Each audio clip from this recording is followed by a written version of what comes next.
apabila memulai berzikir kepada Allah, maka hadirkanlah wajah guru di dalam hatinya. Ini dari kitab Rotib Al-Haddad. Tapi kalau dalam kitab Al-Anwar Al-Qudsiyah, gambarkan wajah guru di antara dua matanya. Artinya fil fikri, di alam pikiran. Nah, ini beda versi ini. Tapi sebetulnya intinya sama, mau di hati ataupun di dalam alam pikiran. Itulah yang disebut dengan Robitotul Mursyid, di mana batin seorang murid tidak sendirian dalam berzikir, tetapi bersama mursyidnya terbimbing menuju kepada Allah Subhanahu wa Ta'ala. Kenapa harus berrobitoh terlebih dahulu ini? Ya, zikirkan kepada Allah. Maka Allah perintahkan wa kunu ma'as-shadiqin, besertalah kalian dengan orang-orang yang siddiq. Dalam kitab Al-Mawsu'ah Yusufiyah fi Bayani Adilati Sufiyah karangan Syekh Yusuf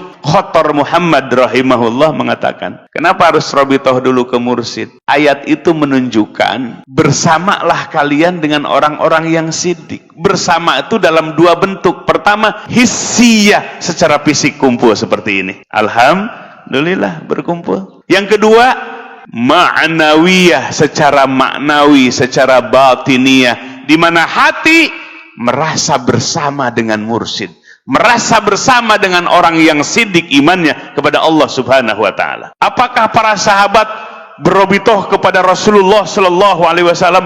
Sangat berobitoh. Nabi bersabda, tidaklah beriman sampai ia mencintai aku. Jadi cinta kepada Rasulullah SAW hukumnya wajib. Kalau cinta suka terbayang-bayang apa enggak?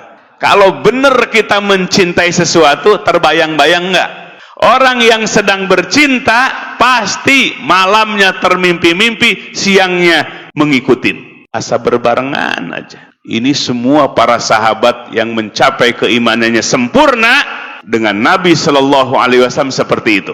Terbayang wajah Rasulullah Sallallahu Alaihi Wasallam. Itu namanya robitoh. Tapi di masa Nabi tidak disebut istilah robitoh. Contoh, Sayyidina Abu Bakar Siddiq radhiyallahu an datang kepada Nabi Sallallahu Alaihi Wasallam, ya Rasulullah, kenapa wajahmu selalu terpatri di dalam hatiku, hingga aku masuk WC pun, toilet pun, wajahmu masih terpatri di dalam hatiku.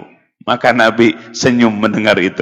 Itu tandanya apa? Cinta namanya. Ya, cinta kepada Rasulullah Sallallahu Alaihi Wasallam. Nah, di dalam 3 kitab ini, adab zikir kepada Allah Subhanahu wa Ta'ala, sebelum zikir maka terbayang, membayangkan, menghadirkan wajah mursyid di dalam hatinya atau di alam pikirannya sebagai bentuk wasilah. Ya ayyuhalladzina amanu taqullah wabtagu ilaihil wasilah wajahidu fi sabilihi la'allakum tuflihun. Hai orang yang beriman, takwalah kepada Allah dan carilah wasilah menuju kepada Allah. Itu dalam rangka bertawasul, dalam rangka berwasilah.